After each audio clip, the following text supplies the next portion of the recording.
On creation's morning, an all-powerful God flung the glittering stars against the velvet of the night.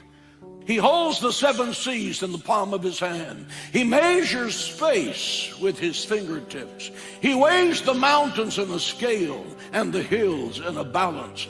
The God that we serve has total control. He said, "Let there be light." And in that moment of time, darkness was shattered and conquered forever.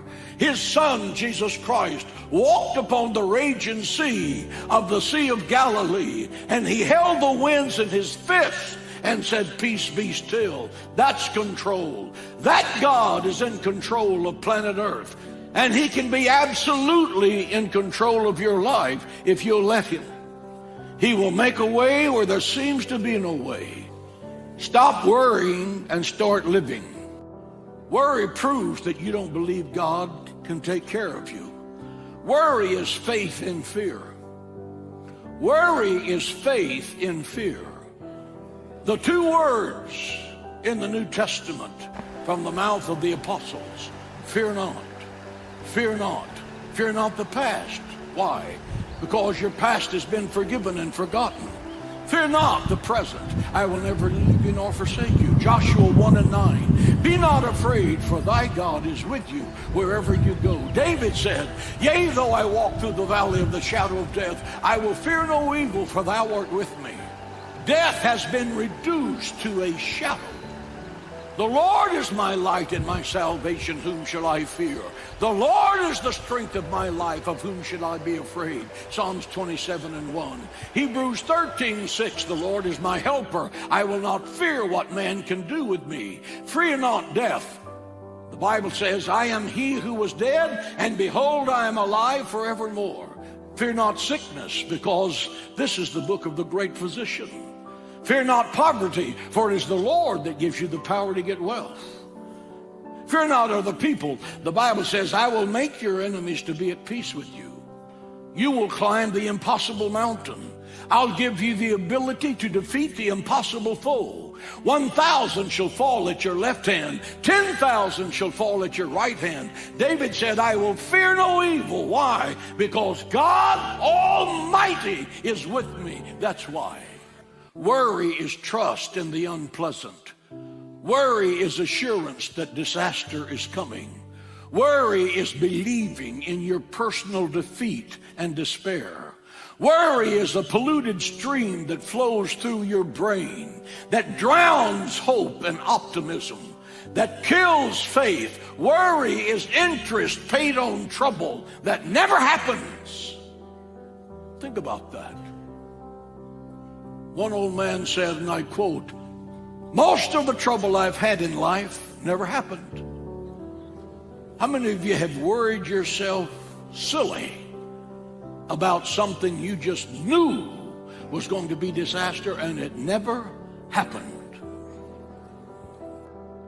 Worry enters our life through thoughts, but the Bible teaches us to cast all of our care on God because He cares for us. Life is real, and we never know exactly what's going to come our way, but we do know God. We don't have to live in fear because He's with us and He's on our side. Well, worry sees the problem, but it doesn't see God. I don't think it's wrong to see the problem.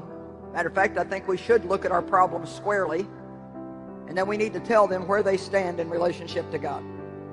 Worry sees the problem, but faith sees the God who can handle the problem. And that's what we have to do. In whatever situation you're in right now in your life, whether it's something with your kids or your marriage or your finances, or you think you're never going to recover from your past, or you're fighting with some kind of an addiction or some kind of a sin that just keeps trying to cling to you. Whatever it is, you have to know that God is greater than any problem that you have. And you have to not worry, because when you pray and then you worry, the worry nullifies your prayer. Prayer is something you do instead of worry. If we pray and then worry, we're saying with our mouth that we're depending on God, but we're saying with our actions that we don't really believe that God's going to come through, so we're going to worry and have a backup plan just in case He doesn't. We don't have to know what God is going to do. We don't have to know when He's going to do it. All we need to know is that He is, and He has a plan, and at the right time, not our time, but at the right time, God will execute that plan. Matter of fact, I'm going to tell you something that's just bubbling up in my heart right now. God is working in your life, every single one of you. God is working in your life right now in ways that you cannot feel, don't see, and don't understand. And everything that we go through, we need to lift up our voice and say, God, I believe you're working in my life right now. I'm expecting something good. And God is with you in your situations. Some of you are in very difficult situations. And yet in the midst of that, you have joy and peace and you have hope, and only God can give us that. God is with you. Just because you have a problem, that does not mean that God has abandoned you. God is with you. Jesus Christ made the profound statements about worry that the world has ever heard in Matthew the 6th chapter. Therefore I say to you, do not worry about your life, what you will eat or what you will drink, nor about your body, what you will put on. Is not life more than food, and the body more than clothing? Look at the birds of the air, for they neither sow nor reap, nor gather in barns, yet your heavenly Father feeds them. Are you not of more value than they? Which of you by worrying can add 1 cubit to his stature? So why do you worry about clothing? Consider the lilies of the field, how they grow. They neither toil nor spin. And yet I say to you that even Solomon in all of his glory was not arrayed like one of these. Now if God so clothes the grass of the field, which today is and tomorrow is thrown into the oven, will he not much more clothe you, O you of little faith? Therefore do not worry, saying, what shall we eat, or what shall we drink, or what shall we wear? For after all these things the Gentiles seek, for your heavenly Father knows that you need all these things. But seek first the kingdom of God and his righteousness, and all of these things shall be added unto you. Therefore do not worry about tomorrow, for tomorrow will worry about its own things. Sufficient for the day is its own trouble. Simple, profound. God gives you what you need. And I'm sure that many of you have things looming out there in the future that you know is going to require answers. And you don't have those answers. But you know what? The greatest way that you can show faith in God is to refuse to worry about it, refuse to think about it excessively, and every time it comes to your brain, just say, I don't know what I'm going to do, but I know the God who does know what I'm going to do. And that's when we get over into the miracle realm with God, where he can do exceedingly abundantly above and beyond all that we could ever dare to hope, ask, or think.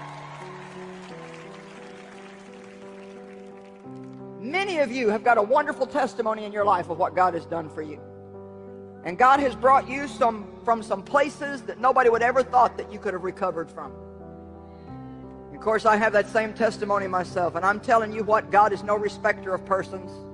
His promises are not for somebody else or an elite few. They are for you. He is here right now.